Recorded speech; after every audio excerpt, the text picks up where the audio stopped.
Hi, everybody, and welcome back to Chee-Tash. My name is Chris, and today we're continuing along our journey through the book Influence, The Psychology of Persuasion by Dr. Robert Cialdini. Talking about today, Chapter 7, all about commitment and consistency. Another additional lever of influence that people can use. Last time we talked about Chapter 6, Scarcity, very powerful tool. And some interesting things about scarcity that we learned, particularly two things that come to my mind were ways in which we can make scarcity more powerful that Cialdini talked about. One of the ways was making things or things that are most recently scarce tend to make us want them even more than when things have been scarce for a lot longer. So in the cookie study that we talked about, when you took away the cookies right in front of the person and said that, oh, these got to go to another group, it made the cookies seem more valuable. It made the people want the cookies even more versus if you just brought out a reduced amount of cookies. Just that act of reducing the amount of cookies in front of them, like in real time, made them that much more valuable in the eye of the person. And then another thing was scarcity is very powerful when it's due to competition. So when you have a bunch of people clamoring for a certain resource, it makes that resource even more valuable than, if somebody were to just tell you like, oh yeah, we're low in supply of that. But if they were to tell you, oh yeah, we're low in supply because a ton of people are buying it, and you see people actively looking at it, contemplating acquiring it, it makes it just that much more valuable. So, really cool chapter. And today we're talking about commitment and consistency. I'm going to go to the first slide. And I guess, like many things, Dr. Cialdini talks about a story. And in the beginning of his chapters. And in this one, he's talking about Amazon and a practice that Amazon does where they give out bonuses for people quitting. And it kind of sounds counterintuitive in a way when I was first reading this. They're paying you to quit. And there's a quote from an email that Amazon sends its employees. I don't know if it still does it, but it was saying here, Mr. Bezos wrote that the program's purpose was simply to encourage employees to take a moment and think about what they really want.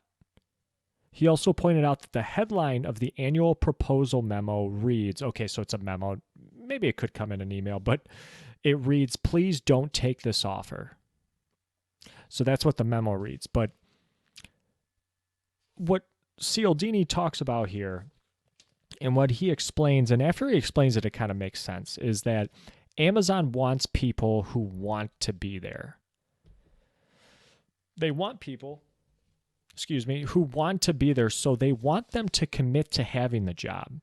Anybody who's willing to take that offer to quit, and I don't think he really mentioned the exact offer.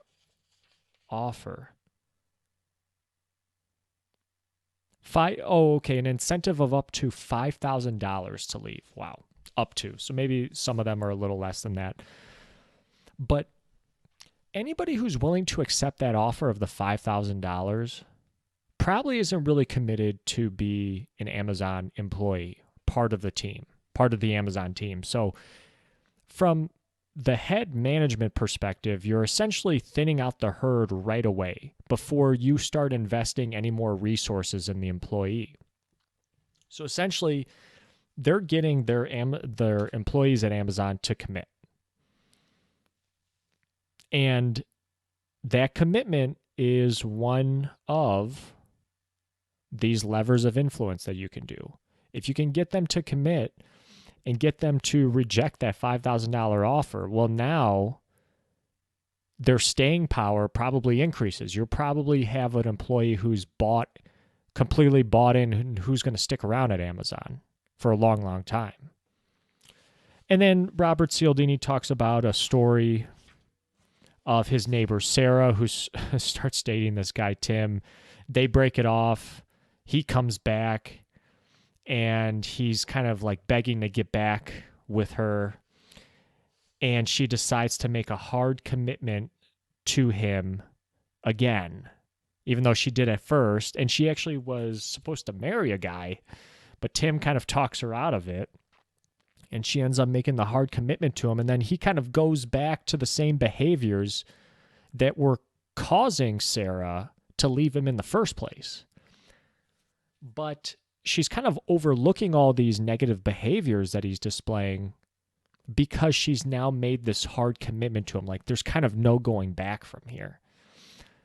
So commitment, super, super powerful.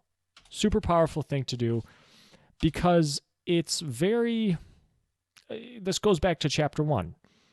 It's very automatic, and it leads to click-run responses. It doesn't really take much thinking. If you're committed to doing something, then nothing else really matters. You're just going to do it. It's very much like a click-run response. So there was another study that they talk about where they were staging thefts on a beach. And the basic way of how they structured this was they would have a person who was the experimenter. He would get up, leave their things there, and then another experimenter would come in and pretend to be the thief, and they would come in, blatantly steal the person's stuff who got up and walked away.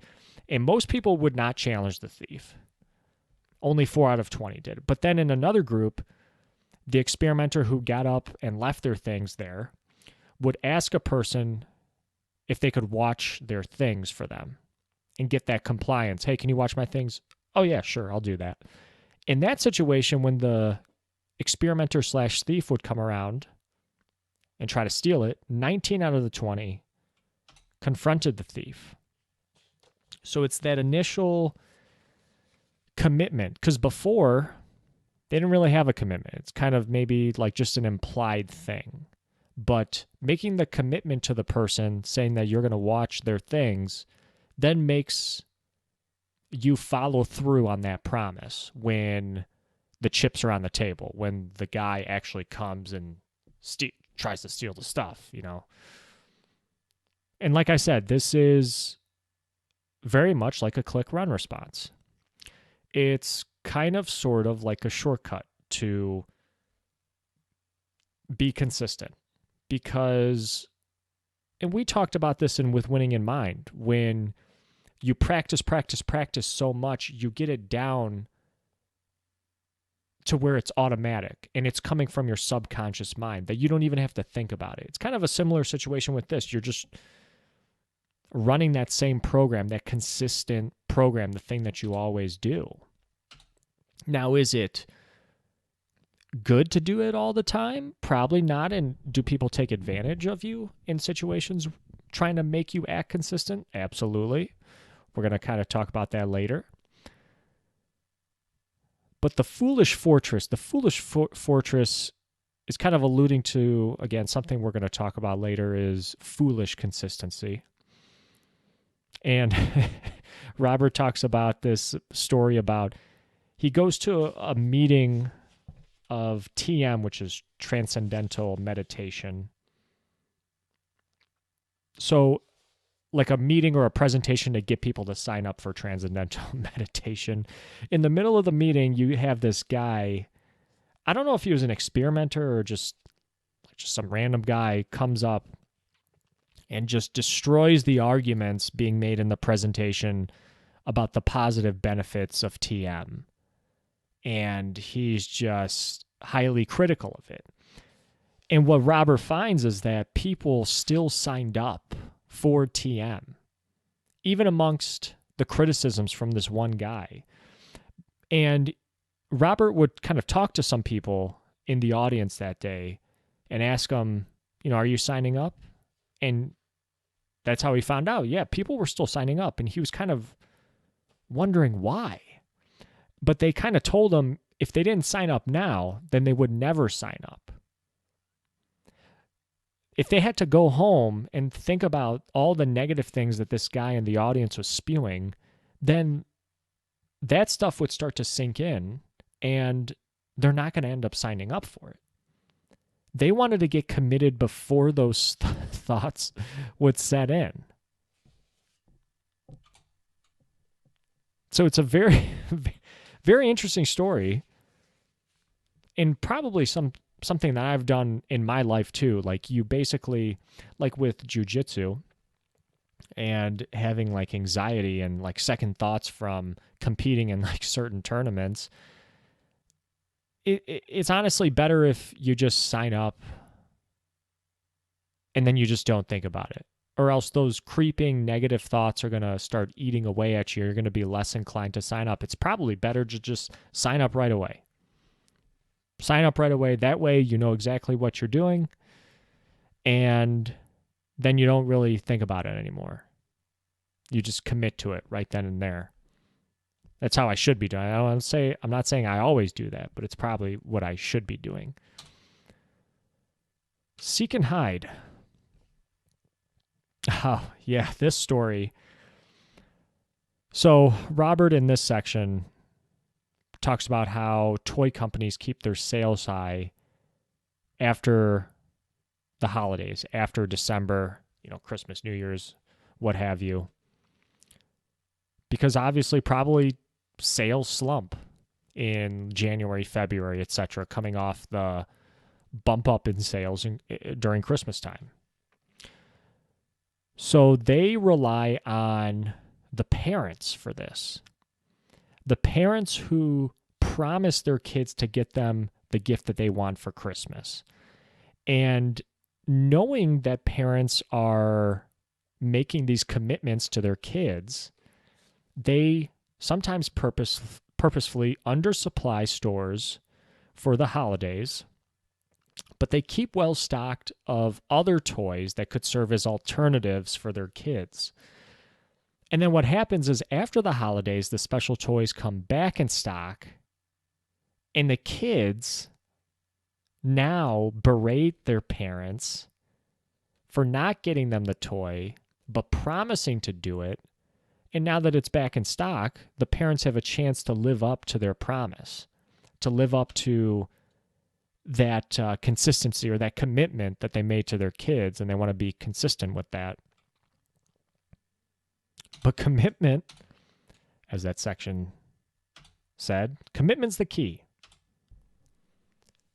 The commitment's the key, because if you can get the commitment, then you get the click run to engage. And this is what a lot of salespeople kind of do. Is in car sales, Robert gives the examples of getting a person to commit could be like getting the deal or getting the terms of the sale on paper, asking them certain questions like, oh, okay, if the price was right, would you buy today? I remember in Grant Cardone's sales classes, he would ask a similar question. I remember I took his course several years back now. But he was saying, I think the way he phrased it was, if money wasn't an issue, would you buy this today? Getting you to commit to that purchase and making the promise public, which is a very powerful way, an optimizer, if you will, to this commitment principle.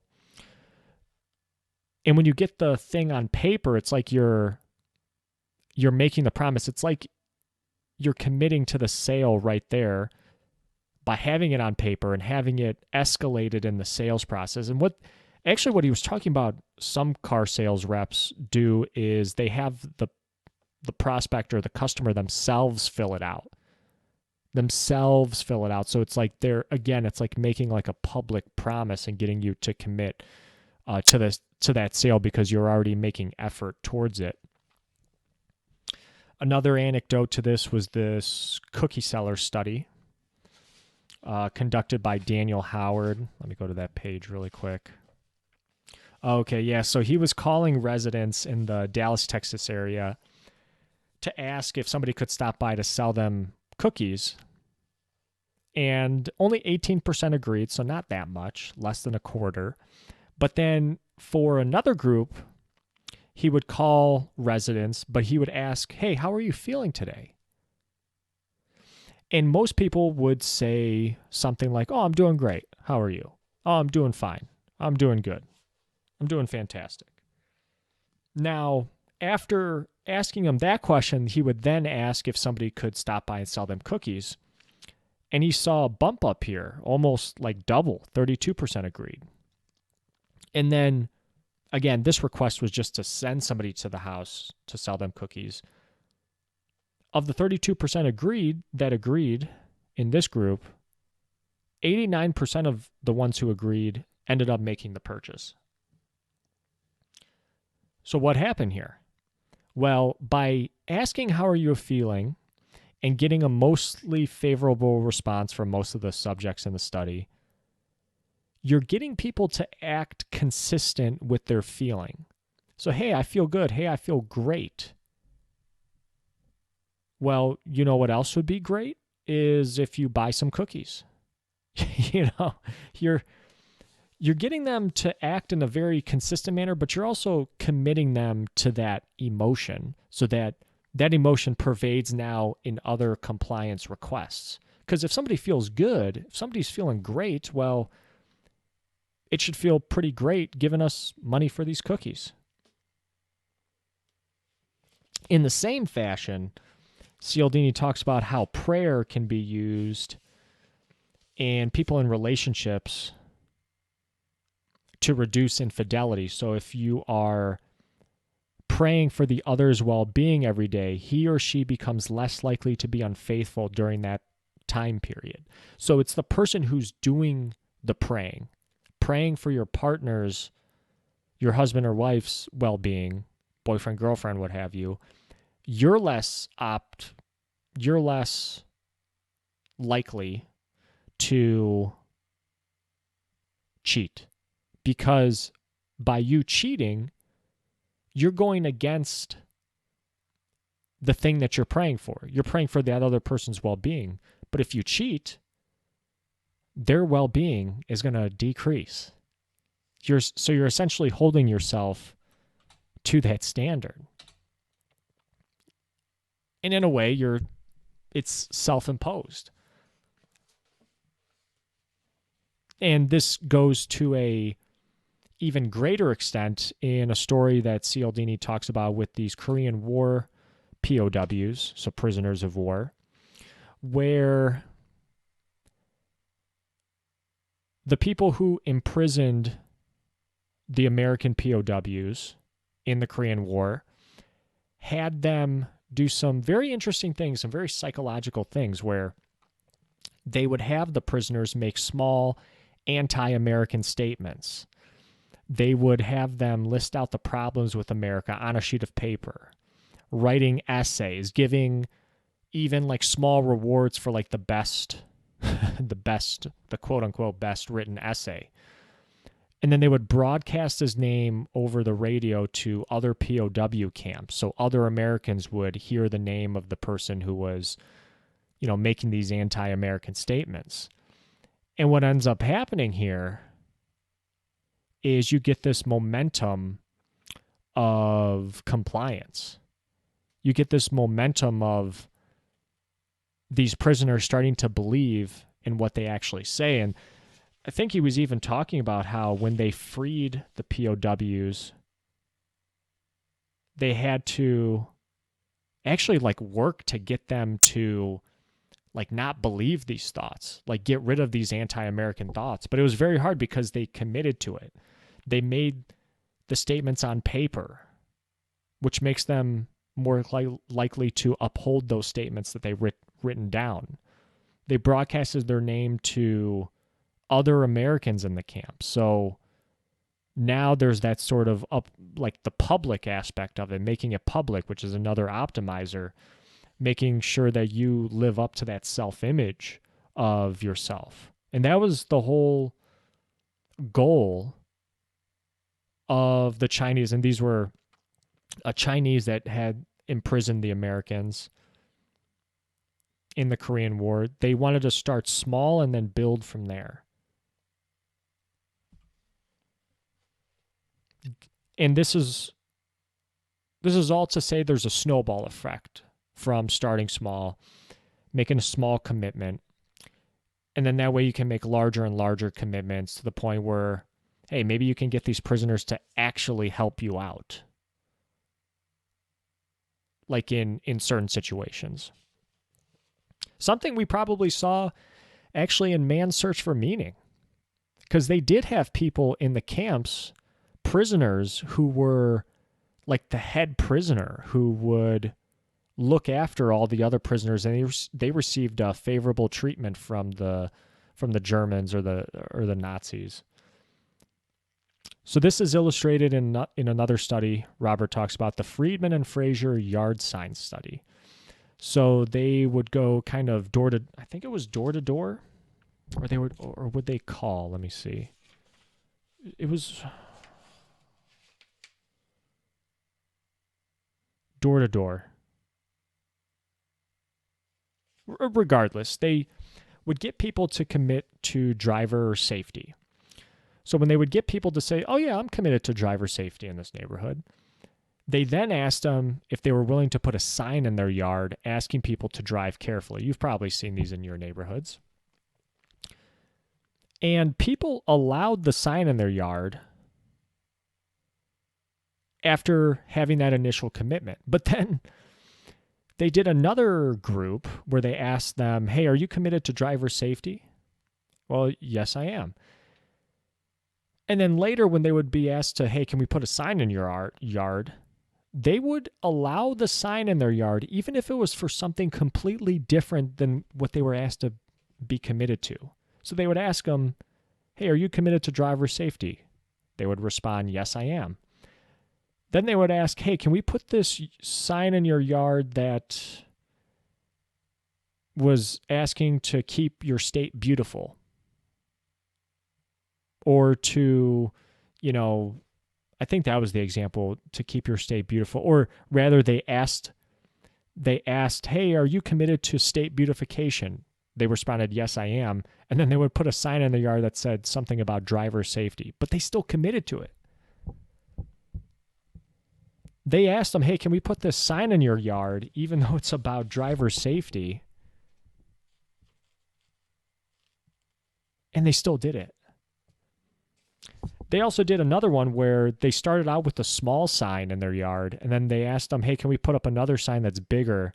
And they complied with the bigger sign request, and these signs were like kind of huge. I almost think they were like they were massive in size. I almost kind of think they were billboard levels. Now, would that have happened if they started out with that huge sign request, or if they started out with just saying, hey, can we put a yard sign in your lawn? They probably wouldn't have. But that initial first commitment, and then like the last bullet point there said, that image of a good citizen gets instilled in them, and they don't want to backtrack from it. So you're preying on, I know it kind of sounds bad to say it like that, but you're kind of preying on the hearts and minds of people and people's self-image. Again, hearkening back to when we read through With Winning in Mind and how to build your self-image from that book. I think I talked about that last episode, actually. But the Magic Act. So I thought this was really interesting. They had found from one study that 86% of users quit a registration form because it was too long. And what they found out was it's not the general length of it that is too long. It's the first page. The first page was too long, which led people to probably believe, well, geez, if the first page is like this, I don't want to see the rest of the pages, or geez, this first page is taking too long. They're not really committed to it yet because it's just the first page. So they stop and they don't fill it out. But what they found was if they reduce the number of fields on the first page to fill out, it got people to buy in way more and actually finish registering. And all they did too was they just reduced the first page fields from 4 to 3. It increased registration completions by 50%. So that's crazy. Just that one less field caused more registration completions. One less field on the first page. So in a similar fashion, like what we were saying in the previous slide with the Korean War POWs, they weren't just asked to verbally agree with their captors' requests for being anti-American. They were asked to write them down. Because once you write it down, it's public. It's hard to deny what you wrote. You could deny what you say, though. You know, you only said it to a certain number of people. You can kind of deny it, like, oh, they heard wrong, or I didn't really say that. But if it's written down, there's like evidence out there in the world now. And then that can be used to persuade others in the camp. Another anecdote was asking people to compare two types of essays. One that was a pro-Castro essay, and then one that was writing in favor of Castro. And this was an interesting distinction. I'm actually going to go to this page because this I want to read straight from Cialdini here. They told other people that the author had been required to write in favor of Castro. Okay. So they showed people an essay favorable to Fidel Castro and asked them to guess the true feelings of its author. And then they told some of these people that the author had chosen to write a pro-Castro essay. They told other people that the author had been required to write in favor of Castro. Okay. And then it seems the strange thing was that even those who knew that the author had been assigned to do a pro-Castro essay guessed the writer liked Castro. It seems a statement of belief produces a click-run response in those who view it. Unless there is strong evidence to the contrary, observers automatically assume someone who makes such a statement means it. Okay, so one was a pro-Castro essay, but then the other one, they said that, okay, they were required to write something in favor of Castro. But in both cases, people thought that, oh yeah, he's pro-Castro. Even for the people who said that the author had been required to write in favor of Castro. Yeah, because if they're required, it doesn't necessarily mean that they're pro-Castro. It's just that those were like the terms of the paper or what have you. But people still went with it. And this is kind of the magic act, a good way to summarize commitment. It gives people a reputation to uphold. So if they commit to something, they want to uphold that commitment. Remember, we talked about how reciprocation, people don't like being in debt to other people. This is another thing. Another thing people don't like is not being the person who they said they were.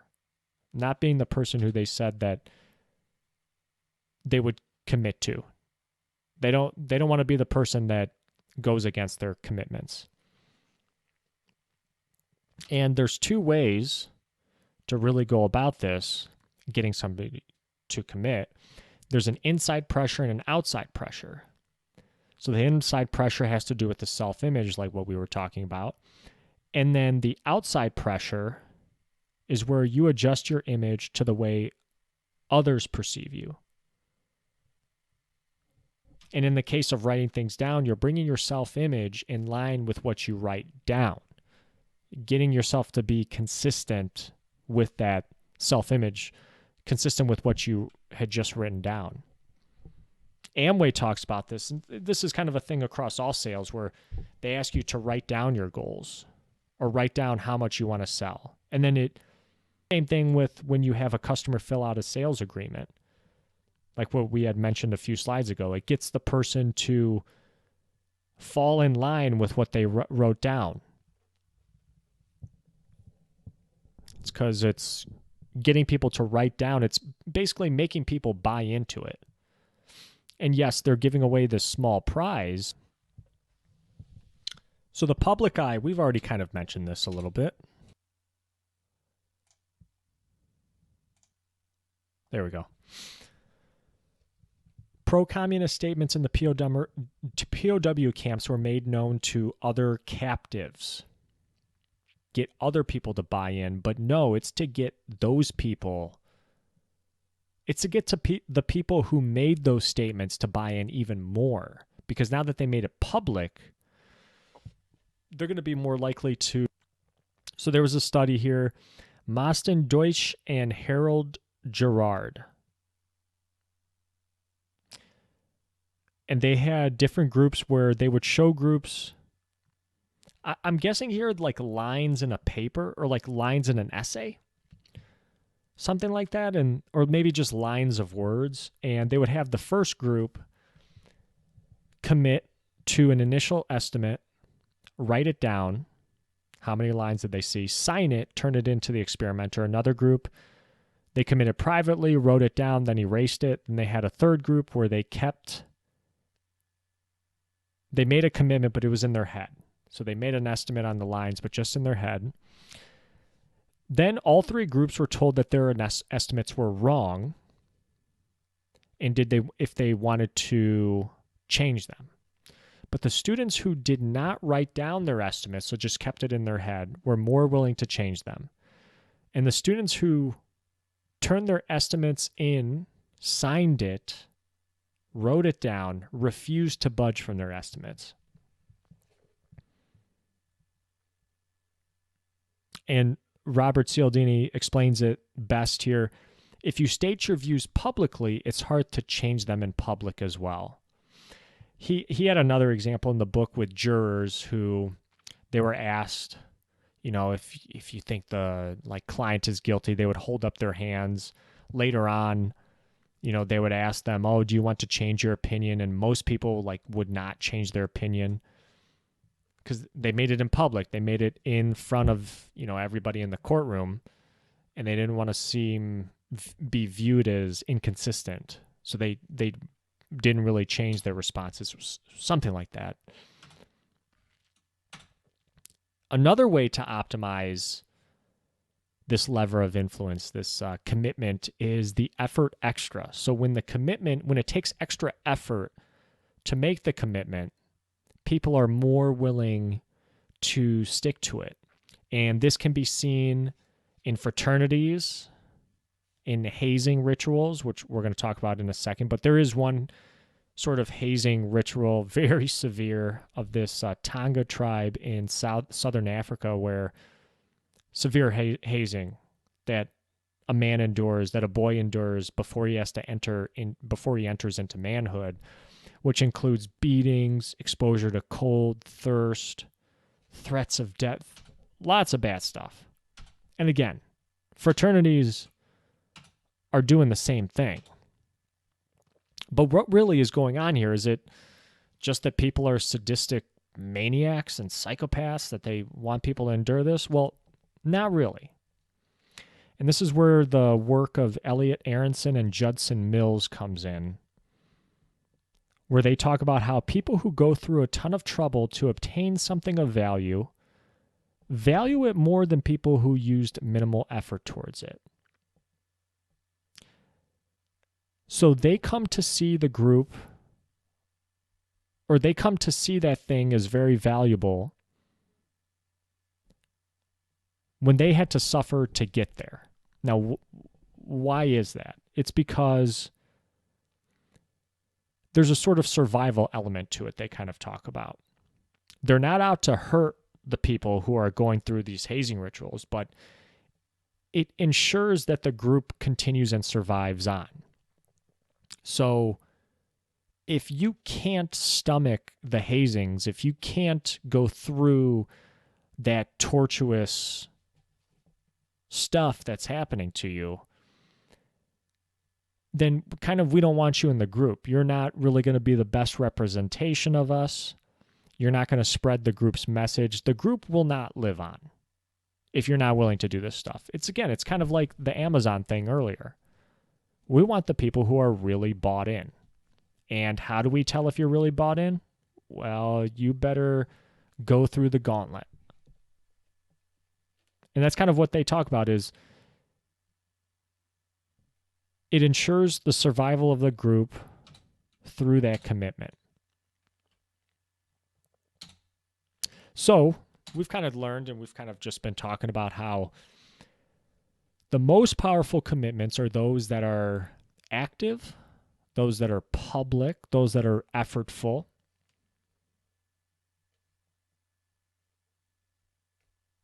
But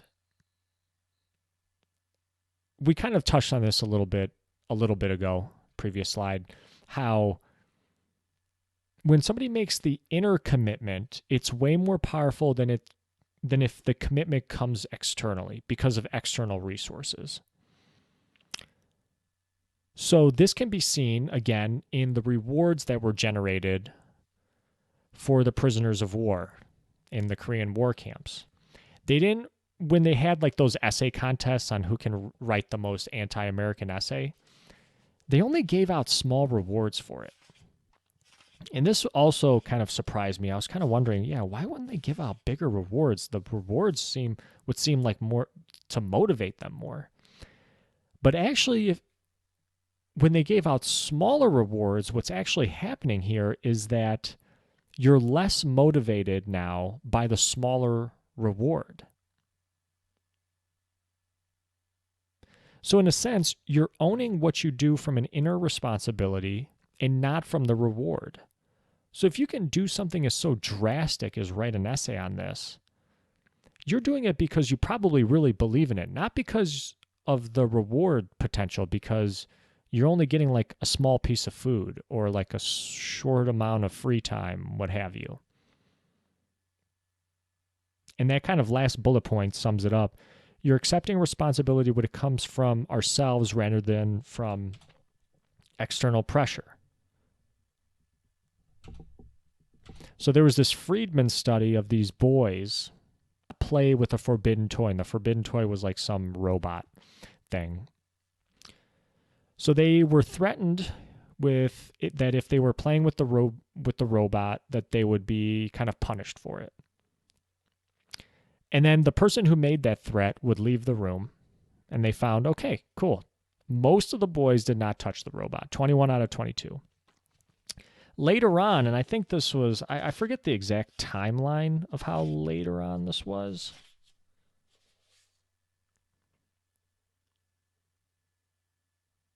Right to Frey simply left the room. 6 weeks later. Okay, so 6 weeks later, a young woman comes into the classroom and gives the boys the same instructions, except she tells them they can play with any toy. And now what happens is most of the boys end up playing with the robot. So they forgot the threats of the initial instruction by the previous experimenter. They had another group. Now in the second group, they kind of give the same instructions, but this time they don't really say a threat. They don't really threaten the boys with punishment for if they played with the robot.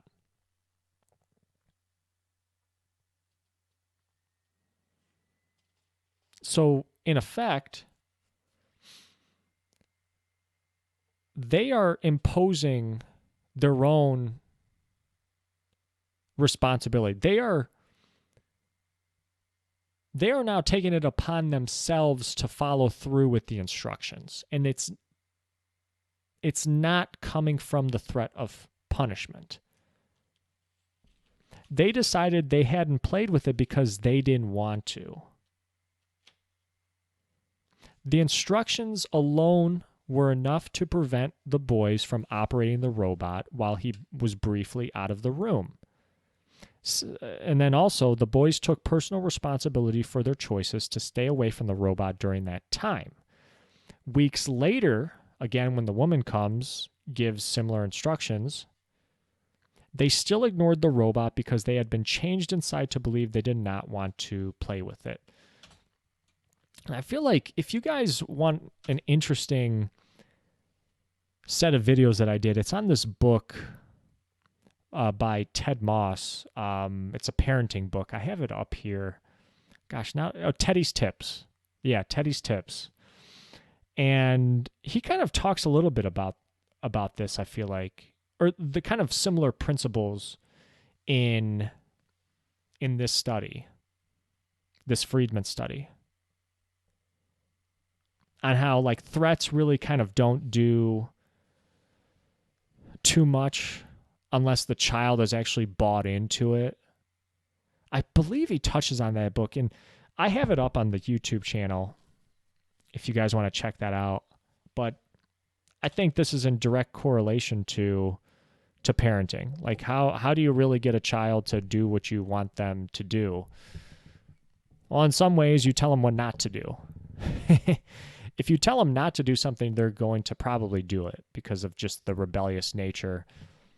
We kind of actually talked about this last time in the reactance theory and how you react to the limiting of your freedoms, in that you want those freedoms. You want those freedoms back. I like this quote here that Robert Cialdini writes, "He who agrees against his will is of the same opinion still." So if you buy it internally, if you buy it into it, then you really believe in it. You're really going to follow through on that particular commitment. Another thing with commitment is this snowball effect that it has, and that how the commitment ends up growing its own legs, so to speak, and it leads to commitments in other kind of unrelated areas. So when you make a commitment that produces interchange, the change is not specific to the situation where it initially occurred. So that behavior can continue into other areas, and it's a lasting effect. So like what we saw with, hey, don't you believe in driver safety?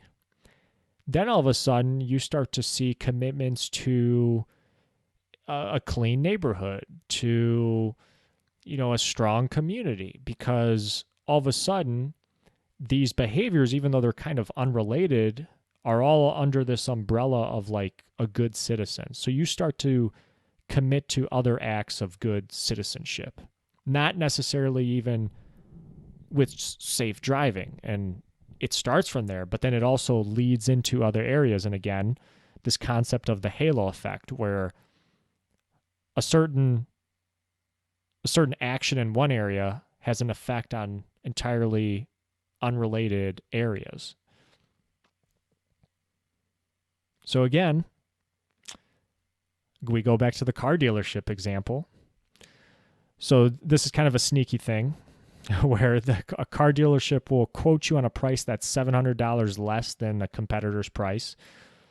And then they have you do all the bells and whistles again. They have you fill out the contract yourself. They actually let you take the car out for a ride. They, tell you, oh yeah, you don't have to bring it back for a day or two. So they make you become invested in it.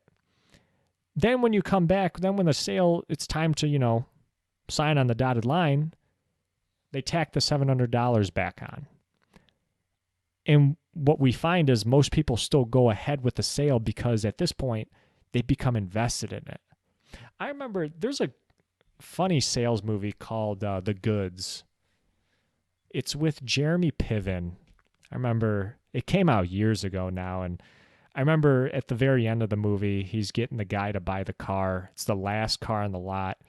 And I remember the way he gets the guy to buy the car is like, picture, you and your boy band riding around off in the sunset in this car. Right? And maybe this is like not the greatest example, but he's getting him to invest in it. He's getting him to see himself in the car to the point where even if the price jacks up a little bit, he's so mentally invested in it that he's still going to buy it. This is kind of what's called a rug pull. So you present the advantage, then you remove the advantage. The rug pull at the very, very end. Another way this is seen is in this study that this gentleman, Michael Palak, did, where he interviewed people in Iowa on tips, or not interviewed, but he called up people and gave tips on how to save energy. And what he found out is most of the people that he talked to, they didn't apply the tips at all. They weren't really interested in saving energy. And then in another group, separate, he gave the same tips, but this time he said that, hey, if you follow these tips, your name,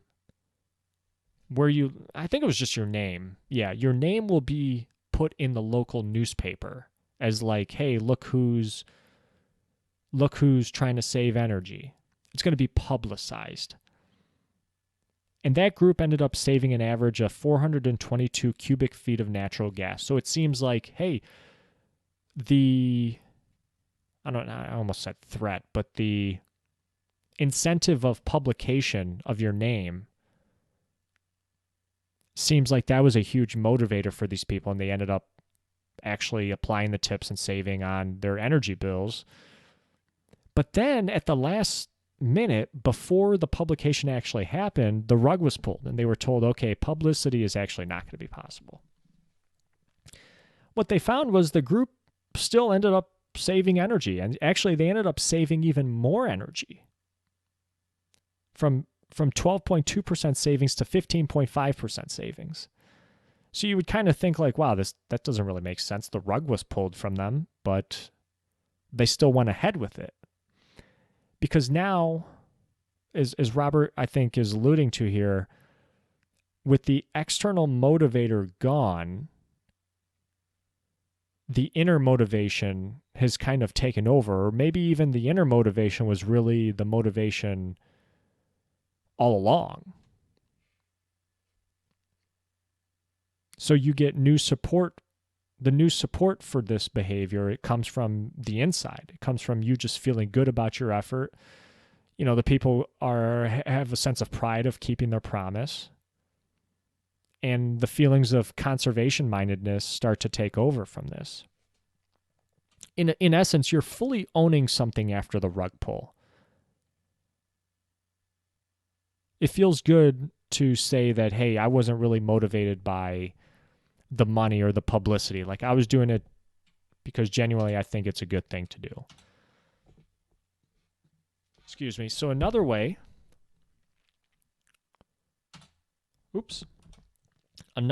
that you can make commitment and consistency powerful is to remind people of the commitment and the consistency. So they have this issue in the medical world. I remember I used to work in the medical world where doctors barely wash their hands. Most doctors would wash their hands only half the time as was recommended in this study, Adam Grant and David Hoffman, because it's not really that high of a priority. It's not that they don't want to do it. It's just that they're very busy, patient load. They have so many other things to worry about besides taking the time to wash their hands.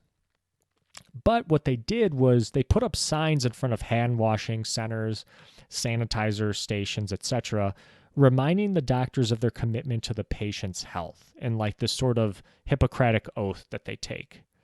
And what they saw was this subtle reminder of this promise that they took, this oath that they took way back when they were first starting out as a doctor.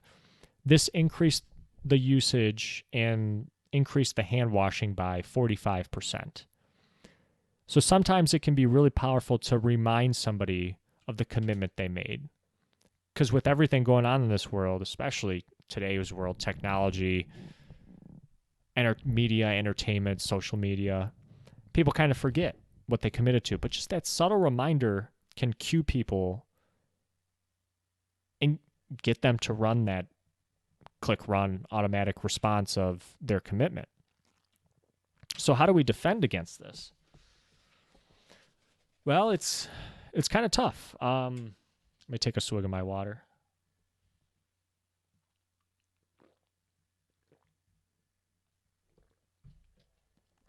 But you really look for two signs here: the heart of heart sign and this stomach sign. And this is where I was talking about earlier, the foolish consistency. You really want to kind of recognize when this is happening. If you come across a situation where somebody is trying to get you to commit, you basically label it. There's a great book, Never Split the Difference by Chris Voss, and maybe we should do that book for the channel.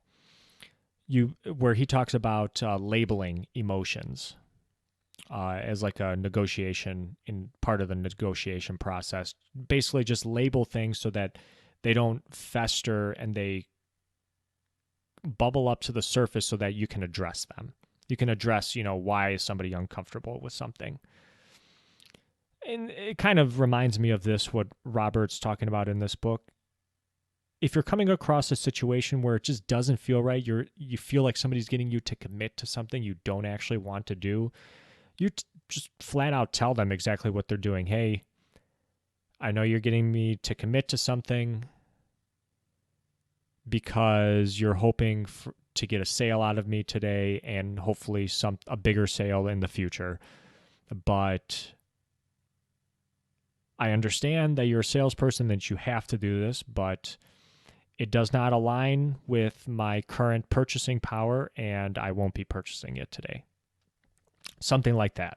It sounds kind of weird to say something like that to a sales rep, but Robert says it helps at least just to label what exactly is going on and just understand that they have a job to do, but also understand that, hey, I've got to be smart with my money. Something like that. Something along those lines.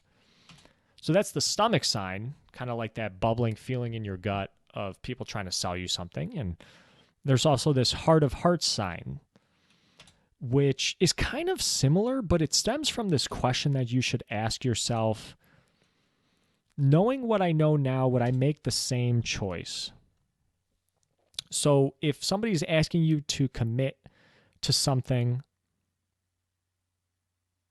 you basically want to ask the question, knowing what I know now, would I make the same choice? So maybe this was after you make the commitment. And then if somebody tries to make you commit to that same thing again, ask yourself, knowing what I know now, would I make the same choice? And even before that, Robert talks about how oftentimes, let me read this exactly, because this was very thought-provoking, where he says, this is on page 356, psychological research indicates that we experience our feelings towards something a split second before we can intellectualize about it. So it kind of stems again from that just gut feel, from that creepy crawling feeling. If you can learn to listen out for that before you start to intellectualize it, maybe that can help you point in the right directions and not get yourself to commit to something that you don't actually want to do. And that's what he says here. You want to trust that first feeling you get when you make a decision.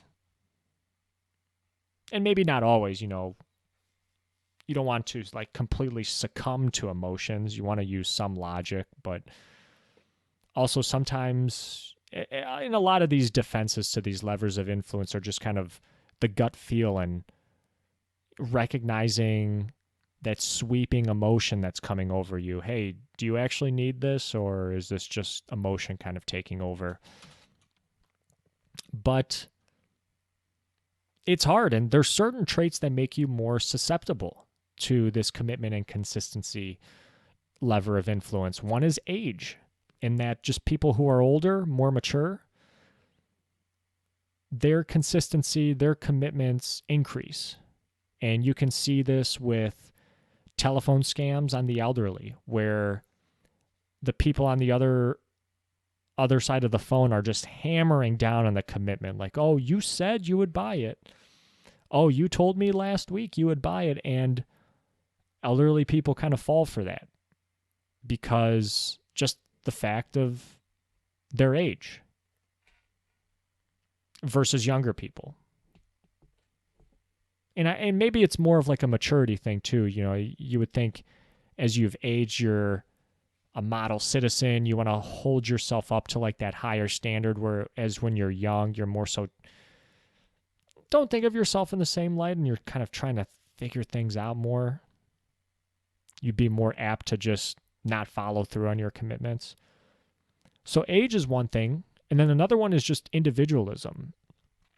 And Robert talks about how in Western countries, more individualistic countries, there's more of a focus on self and how you relate to everybody else in society or how you fit into society. So you're more likely to stick to commitments because you see yourself as this individual having to provide and also reap the rewards of society. So you want to be seen as somebody who honors their commitments versus collectivist societies, so to speak, where you see yourself, you see like really the group. You don't really see yourself within the group. You're kind of less likely to stick to those commitments.